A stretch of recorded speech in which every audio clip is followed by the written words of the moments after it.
there's not very many indigenous filmmakers out there. There's not very many indigenous actors and actresses. It's I would like to hear their story of how they got to where they're at, to being able to be heard, to get funding, to be listened to be able to make the movies that they're making. It's just patience, man. You got to really believe in yourself because in the race, the rat race of getting funding is, people will fall by the wayside because some people just can't keep waiting. Some people can't afford to, get by as they wait for maybe they'll get funded. And there's always that maybe, maybe somebody will see you. Hopefully someone sees you. But, there's just one thing that Taylor Sheridan taught me when he was teaching me all about screenwriting was you should write such a good story that that story will carry the movie and resonate with people watching it. And it doesn't matter what actor plays it. It could be nobody that no one's ever heard of. But if that story is powerful enough that it resonates deep with people and people can watch it over and over, you have won. You have won. You have won whatever it is you're going after. That title of validation that you're an artist. Because an artist is whatever medium they practice is about connecting from one person to the other, right? And I think a lot of artists also are narcissists, right? A lot of artists, musician, filmmaker, actor, whatever it is, we want people to see us. We want people to see us and we want to be like, yes, watch me, watch what I'm doing. My story is important. My story is this.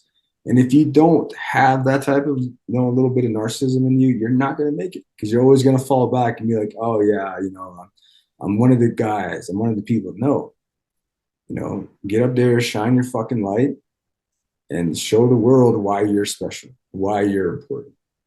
And, filmmaking nowadays, when I first got into it, all these years I've been waiting for people to take notice and to help me.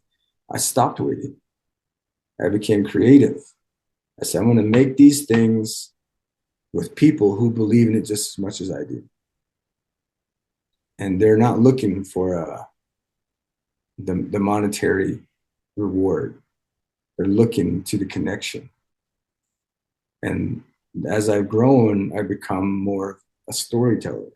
Like I want to be a really good storyteller, visual storyteller. If you think of the best movies out there, think of Sleepless in Seattle. Great story. How many action sequences, how many computer generated images are in that movie? How much special effects is in Sleep in Seattle? Not a damn thing, right? It's all by the story and it resonates with people for the rest of their lives, man. It's just the simpler the story, the more people connect with it. If it becomes too convoluted and becomes way too epic, it loses people. Once you lose people, you cannot get them back.